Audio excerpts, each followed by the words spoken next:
यथेधांसि समिद्धग्नि भस्म स्मात कुरुते अर्जुन ज्ञानाग्नि सर्वकर्माणि भस्म सात कुरुते तथा। ଏଇଠାରେ ଭଗବାନ କହୁଛନ୍ତି, ହେ ଅର୍ଜୁନ, ଅଗ୍ନିଶିଖା ଯେପରି ଇନ୍ଧନକୁ ପାଉଁଶରେ ପରିଣତ କରିଦିଏ, ସେହିପରି ଜ୍ଞାନର ଅଗ୍ନି ସାଂସାରିକ କର୍ମର ଫଳକୁ ଜଳାଇ ଭସ୍ମ କରିଦିଏ। ଗୋଟିଏ ଛୋଟ ଦିଆସିଲି କାଠିରେ ମଧ୍ୟ ଏକ ବିରାଟ ଅଗ୍ନିକାଣ୍ଡ ଘଟାଇବାର ଶକ୍ତି ଅଛି ଏବଂ ଦହନଶୀଳ ପଦାର୍ଥର ବିଶାଳ ସ୍ତୂପକୁ ମଧ୍ୟ ତାହା ଜାଳି ଦେଇପାରେ। ଆମ ସମସ୍ତଙ୍କର ଅନନ୍ତ ପୂର୍ବଜନ୍ମର ପାପ ଓ ପୁଣ୍ୟ କର୍ମର ପ୍ରତିକ୍ରିୟା ଭାବରେ କୁଢ଼ କୁଢ଼ କର୍ମ ଅଛି। ଆମେ ଯଦି ଏହି କର୍ମଗୁଡ଼ିକୁ ଭୋଗ କରି ସମାପ୍ତ କରିବାକୁ ଉଦ୍ୟମ କରିବା, ସେଥିପାଇଁ ଅନେକ ଜନ୍ମ ଲାଗିଯିବ ଏବଂ ସେଥିପାଇଁ ଅନ୍ତହୀନ ଭାବରେ ଅନେକ ନୂତନ କର୍ମ ମଧ୍ୟ ଯୋଗ ଦେବାର ଲାଗିବ। କେତେ ଜନ୍ମର ପାପ ଅଛି ଯେଉଁଗୁଡ଼ିକ ଭୋଗିବା ପାଇଁ ଆମକୁ କେତେ ଜନ୍ମ ଲାଗିଯିବ, ପୁଣି ନୂତନ ପାପ ସବୁ ଯୋଗଦାନ କରିବ।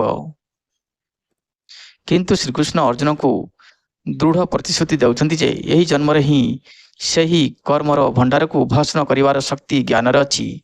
କାରଣ ଆତ୍ମା ବିଷୟରେ ଜ୍ଞାନ ଏବଂ ଭଗବାନଙ୍କ ସହିତ ତାର ସମ୍ବନ୍ଧ ବିଷୟରେ ଜ୍ଞାନ ଆମକୁ ଭଗବାନଙ୍କର ଶରଣାଗତି କରାଇଥାଏ।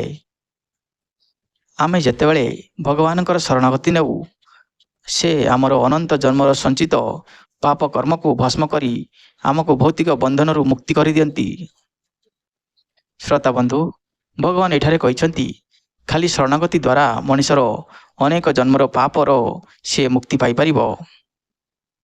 ନ ହିଁ ଜ୍ଞାନେନ ସଦୃଶଂ ପବିତ୍ରମିହ ବିଦ୍ୟତେ ତତ୍ସ୍ୱୟଂ ଯୋଗ ସଂହିତଃ କାଲେନାମିନି ବିନ୍ଦତି। ଭଗବାନ କହୁଛନ୍ତି, ଏହି ସଂସାରରେ ଦିବ୍ୟ ଜ୍ଞାନ ପରି ପବିତ୍ର ଅନ୍ୟ କିଛି ନାହିଁ।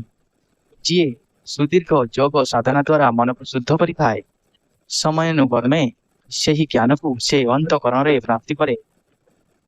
ପ୍ରିୟ ଶ୍ରୋତାଗଣ, ଜ୍ଞାନଠାରେ ଶୁଦ୍ଧ କରିବା, ଉନ୍ନତି କରିବା, ମୁକ୍ତ କରିବା ଏବଂ ଭଗବାନଙ୍କ ସହିତ ମିଳିତ କରାଇବାର ଶକ୍ତି ରହିଛି। ଜ୍ଞାନ ଗୋଟିଏ ଏମିତି ଜିନିଷ, ଯେଉଁ ଜିନିଷ କି ସବୁ ଜାଗାରେ ବ୍ୟବହାର କରାଯାଏ। ବିନା ଜ୍ଞାନରେ କୌଣସି କର୍ମ କରିବା ସମ୍ଭବ ନୁହେଁ। ତେଣୁ ଏହା ଅତ୍ୟନ୍ତ ଗରିମାମୟ ଏବଂ ଶୁଦ୍ଧ ଅଟେ। କିନ୍ତୁ ଦୁଇ ପ୍ରକାରର ଜ୍ଞାନ ମଧ୍ୟରେ ପାର୍ଥକ୍ୟ ଜାଣିବା ଆବଶ୍ୟକ: ଶାବ୍ଦିକ ଜ୍ଞାନ ଏବଂ ଅନୁଭବାତ୍ମକ ଜ୍ଞାନ। ଗୋଟିଏ ପ୍ରକାରର ଜ୍ଞାନ ଅଛି ଯାହା ଶାସ୍ତ୍ର ପଠନ ଏବଂ ଗୁରୁଙ୍କ ଠାରୁ ଶ୍ରବଣ କରାଯାଇଥାଏ। କିନ୍ତୁ କେବଳ ଶାବ୍ଦିକ ଜ୍ଞାନ ଅପର୍ଯ୍ୟାପ୍ତ ଅଟେ।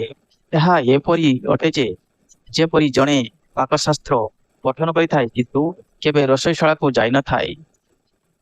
ରୋଷେଇର ଏହି ଶାବ୍ଦିକ ଜ୍ଞାନ ତାହାର ଅକ୍ଷମତା ମେଣ୍ଟାଇ ପାରିବ ନାହିଁ। ସେହିପରି ଜଣେ ବ୍ୟକ୍ତି ଗୁରୁଙ୍କ ଠାରୁ ଆତ୍ମା, ଭଗବାନ, ମାୟା, କର୍ମ, ଜ୍ଞାନ ଏବଂ ଭକ୍ତି ବିଷୟରେ ଶାବ୍ଦିକ ଜ୍ଞାନ ପ୍ରାପ୍ତ କରିପାରେ, କିନ୍ତୁ ତାହା ଭଗବତ ପ୍ରାପ୍ତି କରାଇ ନଥାଏ। ବ୍ୟକ୍ତି ଯେତେବେଳେ ଏହି ଶାବ୍ଦିକ ଜ୍ଞାନ ଅନୁସାରେ ସାଧନା କରି ତାର ଅନ୍ତଃକରଣ ଶୁଦ୍ଧ କରିଥାଏ, ସେତେବେଳେ ତାଙ୍କ ଅନ୍ତରରେ ପରମାତ୍ମା ବିଷୟରେ ଏବଂ ଭଗବାନଙ୍କ ସହିତ ତାଙ୍କର ସମ୍ବନ୍ଧ ବିଷୟରେ ଜ୍ଞାନ ଉଦ୍ଭାସିତ ହୁଏ। ମହର୍ଷି ପତଞ୍ଜଳି କହନ୍ତି, ଯୋଗ ସାଧନା ମାଧ୍ୟମରେ ଅନ୍ତରର ଅନୁଭୂତି ଦ୍ୱାରା ଯେଉଁ ଜ୍ଞାନ ପ୍ରାପ୍ତି ହୋଇଥାଏ, ତାହା ଶାସ୍ତ୍ରର ଶାବ୍ଦିକ ଜ୍ଞାନ ଅପେକ୍ଷା ଶ୍ରେଷ୍ଠତର ଅଟେ। ଶୁଦ୍ଧତମ ଏବଂ ଭବ୍ୟ ଭାବରେ ଭଗବାନ ଏହି ଅନୁଭବାତ୍ମକ ଜ୍ଞାନର ପ୍ରଶଂସା କରିଛନ୍ତି।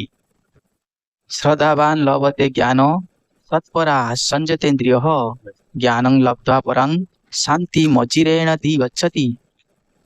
ଭଗବାନ କହୁଛନ୍ତି, ଯେଉଁ ବ୍ୟକ୍ତି ଗଭୀର ଶ୍ରଦ୍ଧାବାନ ଅଟନ୍ତି ଏବଂ ମନ ଓ ଇନ୍ଦ୍ରିୟକୁ ଦମନ କରିବାରେ ଅଭ୍ୟାସ କରିଥାନ୍ତି, ସେ ଦିବ୍ୟ ଜ୍ଞାନ ପ୍ରାପ୍ତି କରନ୍ତି। ଏହିପରି ପରମାର୍ଥିକ ଜ୍ଞାନ ଦ୍ୱାରା ସେ ଅଚିରେ ଚିରନ୍ତନ ଶାନ୍ତି ଲାଭ କରନ୍ତି। ଏହିଠାରେ ଭଗବାନ ଶ୍ରୀକୃଷ୍ଣ ଜ୍ଞାନର ପରିପ୍ରେକ୍ଷୀରେ ଶ୍ରଦ୍ଧାର ପରିଭାଷା ଉପସ୍ଥାପନ କରୁଛନ୍ତି। ସବୁ ଆଧ୍ୟାତ୍ମିକ ସତ୍ୟ ହଠାତ୍ ବୋଧଗମ୍ୟ ହୁଏ ନାହିଁ। ତନ୍ମଧ୍ୟରୁ କେତେକ ଆଧ୍ୟାତ୍ମିକ ମାର୍ଗରେ ଯଥେଷ୍ଟ ଅଗ୍ରଗତି କଲା ପରେ ହିଁ ହୃଦୟଙ୍ଗମ ହୋଇଥାଏ। ଯଦି ଆମେ କେବଳ ବର୍ତ୍ତମାନ ପ୍ରମାଣ କରୁଥିବା ବା ବୁଝିପାରୁଥିବା ବିଷୟକୁ ଗ୍ରହଣ କରିବା, ତାହେଲେ ଆମେ ଉଚ୍ଚ ଆଧ୍ୟାତ୍ମିକ ରହସ୍ୟରୁ ବଞ୍ଚିତ ହେବା। ଶ୍ରଦ୍ଧା ଆମକୁ ବର୍ତ୍ତମାନ ବୁଝି ପାରୁନଥିବା ବିଷୟକୁ ଗ୍ରହଣ କରିବାରେ ସାହାଯ୍ୟ କରେ। ସଦ୍ଗୁରୁ ଶଙ୍କରାଚାର୍ଯ୍ୟ ଶ୍ରଦ୍ଧାର ପରିଭାଷା କରିବାକୁ ଯାଇ କହନ୍ତି, ଶ୍ରଦ୍ଧାର ଅର୍ଥ ଗୁରୁ ଏବଂ ଶାସ୍ତ୍ର ବାଣୀରେ ପ୍ରଗାଢ଼ ବିଶ୍ୱାସ। ଯେତେବେଳେ ଏହି ବିଶ୍ୱାସ କୌଣସି ଅସତ୍ ବ୍ୟକ୍ତିଙ୍କ ପ୍ରତି କରାଯାଏ ତାହାର ପରିଣାମ ଭୟଙ୍କର ହୋଇଥାଏ, କିନ୍ତୁ ଯେତେବେଳେ ତାହା ଜଣେ ସଦ୍ଗୁରୁଙ୍କ ଠାରେ କରାଯାଏ ତାହା ଚିର କଲ୍ୟାଣର ମାର୍ଗ ପ୍ରଶସ୍ତ କରିଥାଏ। ଶ୍ରୋତା ବନ୍ଧୁ, କୌଣସି ଗୁରୁଙ୍କ ଉପରେ ବିଶ୍ୱାସ କରିବା ପୂର୍ବରୁ ଆମେ ଆମର ବିବେକ ଦ୍ୱାରା ବିବେଚନା କରିବା ଉଚିତ ଯେ ସେ ବ୍ରହ୍ମଜ୍ଞାନ ପ୍ରାପ୍ତ କରିଛନ୍ତି ତଥା ବେଦ ଅନୁଯାୟୀ ଶିକ୍ଷା ପ୍ରଦାନ କରୁଛନ୍ତି। ଥରେ ଏହା ନିଶ୍ଚିତ କରିନେଲା ପରେ ଆମେ ଗୁରୁଙ୍କଠାରେ ଦୃଢ଼ ବିଶ୍ୱାସ କରିବାକୁ ପ୍ରୟାସ କରିବା ଉଚିତ ଏବଂ ତାଙ୍କ ନିର୍ଦ୍ଦେଶରେ ଭଗବାନଙ୍କର ଶରଣାଗତ ହେବା ଆବଶ୍ୟକ। ଶ୍ଵେତାସ୍ତ୍ର ଉପନିଷଦରେ କୁହାଯାଇଛି, ଯସ୍ୟ ବେଦେ ପରାଭକ୍ତି ଯଥା ବେଦେ ତଥା ଗୌରୀ ତସ୍ୟ ତେ କଥିତ ହୋଇଥା ପ୍ରକାଶନ୍ତେ ମହାମନଃ। ଅର୍ଥାତ୍ ଯେଉଁ ବ୍ୟକ୍ତି ଗୁରୁ ଏବଂ ଭଗବାନଙ୍କ ପ୍ରତି ପୂର୍ଣ୍ଣ ବିଶ୍ୱାସ ରଖେ ତାଙ୍କ ହୃଦୟରେ ସମସ୍ତ ଦୈବିକ ଜ୍ଞାନର ସାର ପ୍ରକାଶିତ ହୁଏ। ଅଜ୍ଞଶ୍ଚ ଶ୍ରଦ୍ଧ ଦାନଶ୍ଚ ସଂଶୟାତ୍ମା ବିନଶ୍ୟତି ନ୍ୟାୟଂ ଲୋକସ୍ତି ନ ପର ନ ସୁଖଂ ସଂଶୟାତ୍ ମତ୍ତ ମନଃ।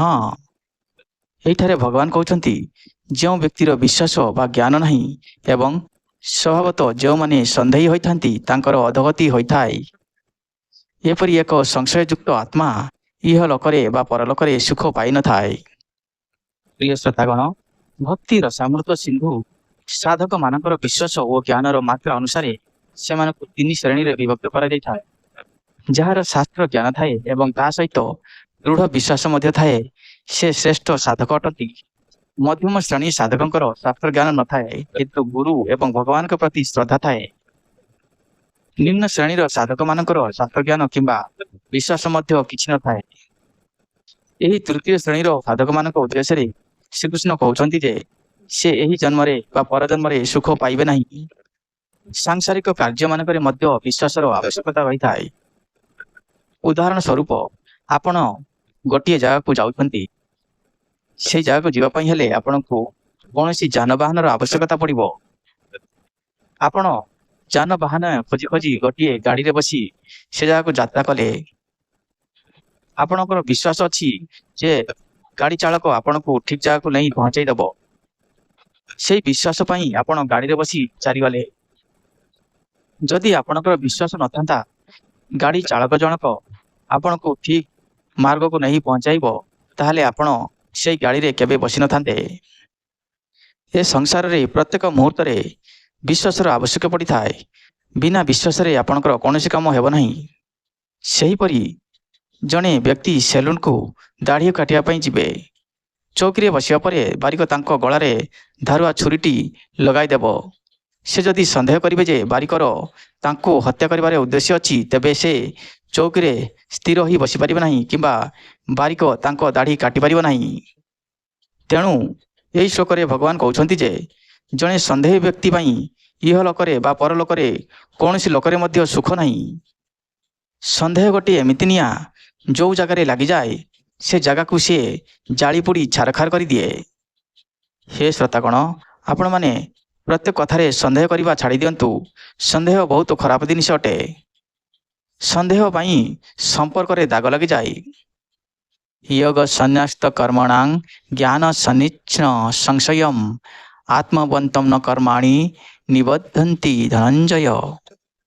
ଭଗବାନ କହୁଛନ୍ତି, ହେ ଅର୍ଜୁନ, ଯେଉଁମାନେ ଯୋଗର ଅଗ୍ନିରେ କର୍ମକୁ ତ୍ୟାଗ କରିଛନ୍ତି, ଯାହାର ଶଙ୍କା ଜ୍ଞାନ ଦ୍ୱାରା ଦୂରୀଭୂତ ହୋଇଛି ଏବଂ ଯେଉଁମାନେ ଆତ୍ମଜ୍ଞାନରେ ସ୍ଥିତ, କର୍ମ ସେମାନଙ୍କୁ ବନ୍ଧନରେ ପକାଇ ପାରେ ନାହିଁ।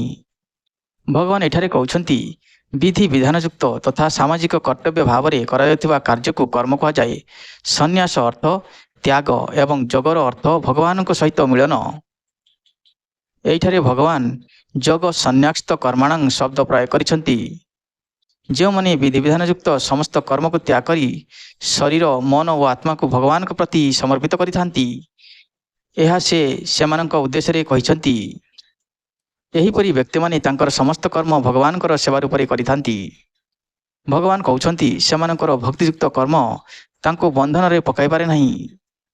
ତସ୍ମାଦ ଜ୍ଞାନଂ ସମ୍ଭୂତଂ ହୁତସ୍ତଂ ଜ୍ଞାନାସୀନାତ୍ ମନଃ ଛିତ୍ୱେ ନ ସଂଶୟଂ ଯୋଗ ମାତିଷ୍ଠରିଷ୍ଟ ଭାରତ। ଭଗବାନ କହୁଛନ୍ତି, ତେଣୁ ତୁମ ହୃଦୟରେ ଉପୁଜିଥିବା ଅବିଶ୍ୱାସକୁ ଜ୍ଞାନର ତରବାରୀରେ ଛିନ୍ନ କର। ହେ ଭାରତ ଶ୍ରେଷ୍ଠ, ନିଜକୁ କର୍ମ ଯୋଗରେ ସ୍ଥିତ କର, ଉଠ ଏବଂ ଠିଆ ହୁଅ ଏବଂ କର୍ମ କର। ଶ୍ରୋତାବନ୍ଧୁ, ଏଇଠାରେ ବ୍ୟବହୃତ ହୋଇଥିବା ହୃଦୟ ଶବ୍ଦଟି ଛାତି ଭିତରେ ଶରୀରରେ ରକ୍ତ ସଞ୍ଚାଳନ କରୁଥିବା ଭୌତିକ ଅଙ୍ଗକୁ ବୁଝାଏ ନାହିଁ। ବେଦ କହେ ଭୌତିକ ମସ୍ତିଷ୍କ ଆମ ମୁଣ୍ଡ ଭିତରେ ରହେ, କିନ୍ତୁ ସୂକ୍ଷ୍ମ ମନ ହୃଦୟ ଅଞ୍ଚଳରେ ରହିଥାଏ। ସେଇଥିପାଇଁ ଭଲ ପାଇବା ବା ଘୃଣା କରିବାରେ ବ୍ୟକ୍ତି ହୃଦୟରେ ବ୍ୟଥା ଅନୁଭବ କରେ। ସେହି ଦୃଷ୍ଟିରୁ ଅନୁକମ୍ପା, ଭଲ ପାଇବା, ସହାନୁଭୂତି ଏବଂ ସମସ୍ତ ସୁଆବେଗର ଉତ୍ସ ହୃଦୟ ଅଟେ। ତେଣୁ ଭଗବାନ ଶ୍ରୀକୃଷ୍ଣ ଯେତେବେଳେ ହୃଦୟରେ ଉତ୍ପନ୍ନ ହେଉଥିବା ଶଙ୍କା କଥା କହୁଛନ୍ତି, ତାହାର ଅର୍ଥ ମନରେ ଉପୁଜିଥିବା ଶଙ୍କା। ଏହା ଅତି ସୂକ୍ଷ୍ମ ଯନ୍ତ୍ର ଯାହା ହୃଦୟ ଅଞ୍ଚଳରେ ରହିଥାଏ। ଅର୍ଜୁନଙ୍କର ଆଧ୍ୟାତ୍ମିକ ଗୁରୁ ଭୂମିକାରେ ରହି ଭଗବାନ ତାଙ୍କ ଶିଷ୍ୟକୁ କର୍ମଯୋଗ ଦ୍ୱାରା କିପରି ଗଭୀର ଜ୍ଞାନ ପ୍ରାପ୍ତ କରିବେ, ସେହି ଶିକ୍ଷା ପ୍ରଦାନ କରିଛନ୍ତି। ସେ ବର୍ତ୍ତମାନ ଅର୍ଜୁନଙ୍କୁ ଉପଦେଶ ଦେଉଛନ୍ତି ଯେ ଜ୍ଞାନ ଓ ବିଶ୍ୱାସର ଉପଯୋଗ କରି ତାଙ୍କ ମନର ଶଙ୍କାକୁ ଦୂର କରନ୍ତୁ। ସେ କର୍ମ କରିବାକୁ ଆହ୍ୱାନ ଦେଉଛନ୍ତି ଏବଂ ଅର୍ଜୁନଙ୍କୁ ଜାଗ୍ରତ ହୋଇ କର୍ମଯୋଗୀ ଭାବରେ କର୍ମ କରିବା କଥା କହୁଛନ୍ତି। କର୍ମର ବିରତି ହେବା ଏବଂ କର୍ମ କରିବା, ଏପରି ଦ୍ୱିବିଧ ନିର୍ଦ୍ଦେଶ ଅର୍ଜୁନଙ୍କ ମନରେ ତଥାପି ଦ୍ୱନ୍ଦ୍ୱ ସୃଷ୍ଟି କରୁଛି, ଯାହା ସେ ପରବର୍ତ୍ତୀ ଅଧ୍ୟାୟର ପ୍ରାରମ୍ଭରେ ବ୍ୟକ୍ତ କରିଛନ୍ତି। ଶ୍ରୋତାବନ୍ଧୁ, ଆଜି ଶେଷ ହେଲା ଚତୁର୍ଥ ଅଧ୍ୟାୟର ସମସ୍ତ ଶ୍ଲୋକ। ହରେ କୃଷ୍ଣ।